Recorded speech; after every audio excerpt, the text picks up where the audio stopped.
All right, Module 70, Part 2. So, here we're talking about different things that the government does to regulate or make rules for for banks, mostly to ensure or to like avoid bank runs, and also to make sure that banks aren't being too risky because, you know, they're working with our money, so try to, protect our money.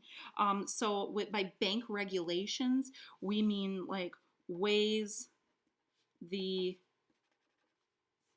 or wait, you know what, let's say this, rules the government has for banks. And of course, there's like hundreds of rules, but we'll just focus on these big four. So the first one is called deposit insurance, FDIC. If you ever walk into a bank, you'll see a sticker on the window of the bank that says FDIC insured, or you'll see that on their website.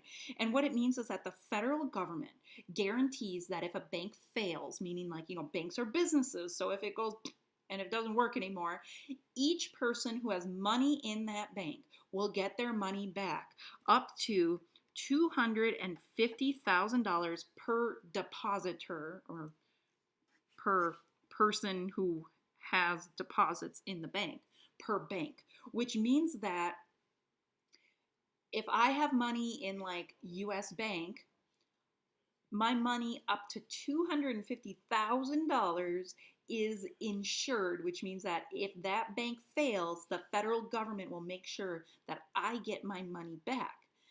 Now, if I have over $250,000, it's not insured and I risk losing it all. I don't have this problem though. I don't have more than $250,000 in the bank, so I'm not going to worry about it.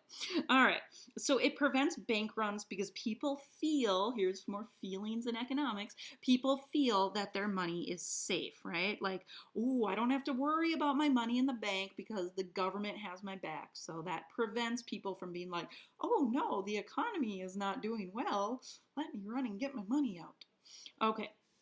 Number 2, capital requirements. It says banks are required to have more assets than the value of their deposits. So it means, so the value of their deposits, that's what they're liable for.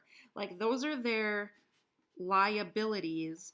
That means that that's the money they owe to people. Well, wait, the bank owes money to people? Heck yeah, they do. They owe me every single cent that I put into the bank and I let them borrow, right? Every single cent that I have in my checking account and my savings account, they owe me that money, right? Whenever I want it back, I get it back. So the bank, their deposits are their liabilities, right? Like all of those checkable deposits, all of those savings accounts, they are liable for that money. Well, they have to have assets that are bigger than that value. Well, wait a minute. We just said that they don't have to have reserves that are that big, right? Like they don't actually have to have that liquid money on hand. So then what are their assets? Like that is their reserves plus, the value of their buildings, plus loans that they have given out. Now, a loan is an asset to a bank. And let me kind of describe why. Let's say that I had a piece of paper, and on this piece of paper it said that Principal Abdi owes me $1,000. Okay? Now, that would mean that I gave Principal Abdi a loan and now he has to pay me back. And like this piece of paper says so it's official. And so this piece of paper would have value. It would be an asset for me because it says that somebody else owes me money. So if I give out a loan to somebody else, that can be an asset of mine, even though like the money, it's not with me right now, it's out there, somebody else has it, it's still an asset because that's money that is owed to me. So loans are a part of the assets of a bank. And so why is it that they are required to have more value in assets than they do in liabilities with their deposits? It's because so that they don't take too many risks. Banks are businesses. They're trying to make money. And, the riskier they can get, have you ever heard the higher the risk, the higher the reward. If they take these huge risks with their money, they might be able to make a ton of money. And the government's like, no, you can't do that with people's money. You need to calm that down. You need to have assets that are worth more than your liabilities. All right, next is a reserve requirement. The Federal Reserve says that banks must keep 10% of their checkable deposits in their reserves. So remember, we just talked that this is called the required reserve ratio. Now, currently, the required, and we abbreviate that RR, currently the required reserve ratio is about 10%, but it can change, and we'll talk more about that in a different module. All right, and then the discount window. I don't know why they call it the discount window, but they do. So what this means is that banks can borrow money from the Federal Reserve if they need it. If they are getting low on cash and they have people going to the bank and saying, hey, I need my money, then they can go get a loan from the Federal Reserve to, keep that bank, a viable business where it doesn't go under and all of that. And so that the people can also get their money. All right, page 4. So I mentioned that there are assets and liabilities of a bank. So the assets, we just talked about how loans are assets and their reserves are also assets. I mentioned like their buildings and stuff like that, but we're going to ignore that stuff and just focus on their their liquid financial assets. So they have loans. That's an asset to them. Asset is something that has value, and a liability is something that you are responsible for.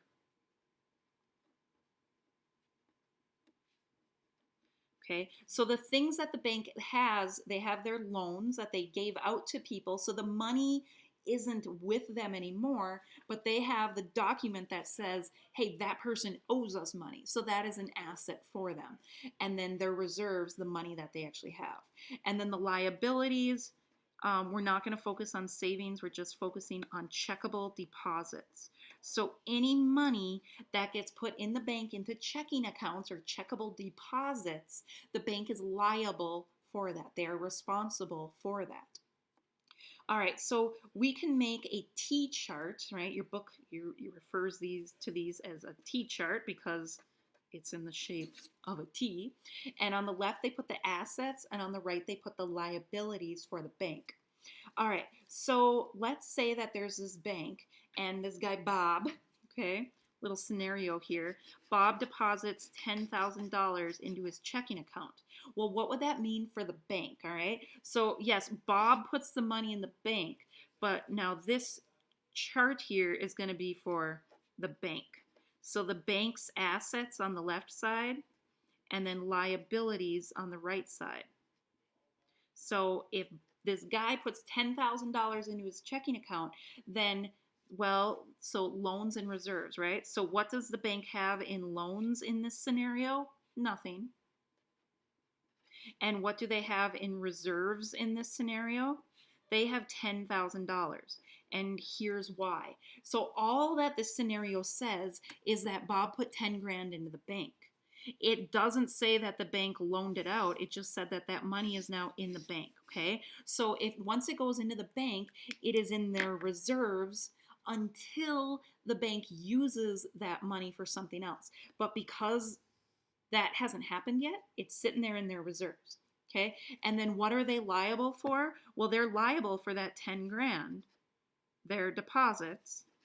So what are their deposits? In this scenario, it's $10,000. All right. Well, then the next thing that's happened now in this scenario is that the bank is giving out a $8,000 loan to Abraham. All right, so now when it comes to the bank, what now are their assets and liabilities? Okay, so do they have any loans now? Yes, they do. They just gave out an $8,000 loan to Abraham. And do they have any reserves? Well, yeah, they do, but how much?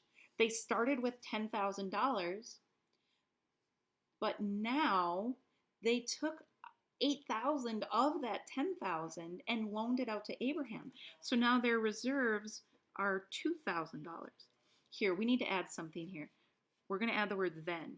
Then, comma, the bank gives out an $8,000 loan. So just to remind yourself that we have like this full scenario here where this happened first, right? So like number one, first, and then second, what happened was the bank gave out $8,000 loan to Abraham.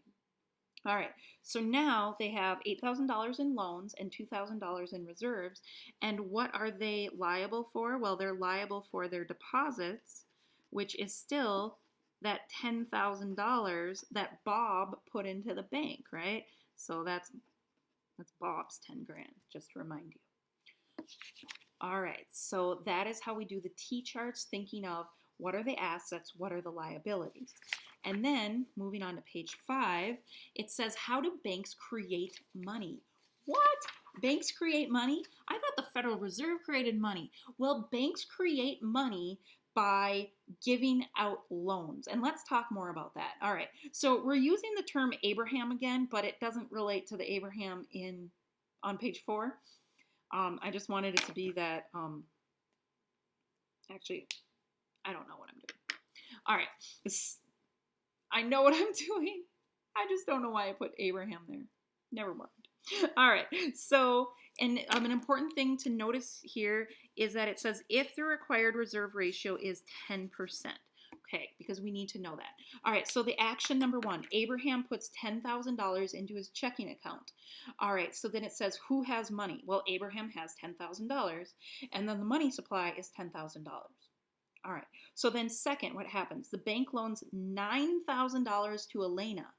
Why 9,000? Because they have to hang on to 10,000 of it in their reserves, and then they can, or 10% of it, not 10,000, 10% of it, which is 1,000, and then they can loan out the other 90%, which is 9,000. So they're going to loan out that $9,000 to Elena, who uses it to pay Bob, and Bob puts the money into his checking account. All right, so now who has money? Well, Abraham still has $10,000. So Abraham, or I'm going to put Abe, has $10,000. And now Bob also has money. Now Bob has $9,000.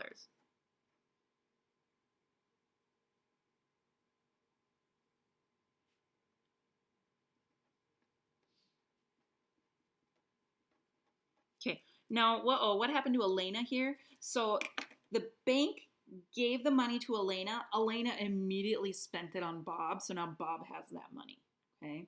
Now, Elena now owes the bank that money back, right? But who has the money? Bob now has it. So Bob has 9,000. Well, what's the money supply here? Well, it's Abe's 10 grand and Bob's 9 grand. Now, how does that work? So $19,000. How does that work? Like, okay, it works because Abe has $10,000. It's just in the bank. And now Bob has $9,000. It's in the bank. They both have that money. So it's like kind of magic where the bank took Abraham's $10,000, and because they loaned it out, or loaned out 90% of it, they turned that 10 grand into 19 grand. All right. Now the bank loans how much money out to Sheldon? Well, 90% of 9,000, right? They have to hang on to 10% of it, and they can loan out the other 90%. So if you get your calculator out and you go 9,000 times 0.9 for 90%, you will end up with 8,100. So they gave out an $8,100 loan to Sheldon, and Sheldon is going to use that money to pay Chell 2. Well, now Chell 2 has $8,100, and she's going to put it into her checking account. So who has money? Abe still has his 10 grand. Nobody said anything about him spending it. And Bob still has his 9 grand. Nobody said anything about him spending that. And then Chell 2 has $8,100. Nobody said anything about her spending that. So now what is our money supply? Well, if you go 19,000, or if you add up all these, 10 plus 9 plus 80, 10,000 plus 9,000 plus 8,100, you will end up with $27,100. Holy smokes! They started out with 10 grand and then magically the bank is just increasing the money supply. And we could keep playing this game and figuring out next, okay, now the bank loans 90% of child two's money out to Dominic, and then okay, we could do that and keep figuring out what is 90% of that and what gets loaned out and what comes back, and we could keep doing that. So we're going to write and so on. But because of math, we don't have to do it that way because there's a formula, of course. So the formula is called the maximum increase in checkable deposits, which means that if this story keeps going on and every single time that the banking system got that money back that had been loaned out, and then they loan out 90% of it again, if that continues to happen until it's down to nothing, then you can use this formula, which is the increase in reserves. In this example, it was $10,000 divided by the required reserve ratio, which we set up here was 10%. So, but we don't write 10% when we're doing math, right? We write 0.1. So if you go 10,000 divided by 0.1, you end up with $100,000, which means that by Abraham putting his $10,000 into his checking account, and then the banking system, not just one bank, but the whole system, all the banks, continue to loan out 90% of that money. They loan it out, they get it back. They loan out 90% of it, they get it back. They loan out 90% of it, they get it back. If they continue to do that, it will end up to be $100,000. So the banking system can increase our money supply. Now, that doesn't mean anything to you guys right now because you're like, who cares if the money supply goes up or down? What are you even talking about? Well, we're going to learn soon that increasing the money supply can help to improve the economy, and that's what we care about, right? Improving the economy. So we will get to that in a later module, but right now, what this means is that, therefore, banks create money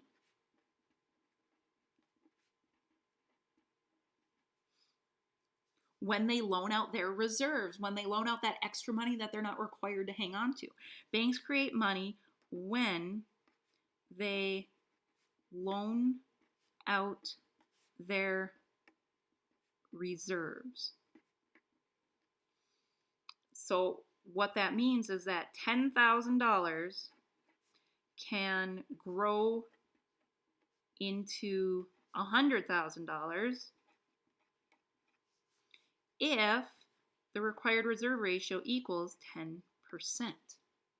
Okay, now this only works if that money keeps ending up back into the banking system, right? Like if somebody ends up with that money and then they put it in their wallet and it never leaves their wallet for the next 10 years, it's leaving that banking system, and then this won't happen. So that's why it's called the maximum increase in checkable deposits. It doesn't mean it doesn't say for certain, yes, $10,000 will turn into $100,000. At any point in time, like this story could come to a halt. Like what if it said here, that Child 2 took that $8,100 and put it under her bed, and that was the end of it, right? So then it wouldn't continue to keep growing and growing until it was $100,000, but it has a potential to get to $100,000. All right, notice here it says you are not tested on the money multiplier in reality section in the book, so don't worry about that part, but do worry about writing your summary, do worry about looking at those practice problems and showing up to class. All right, bye guys.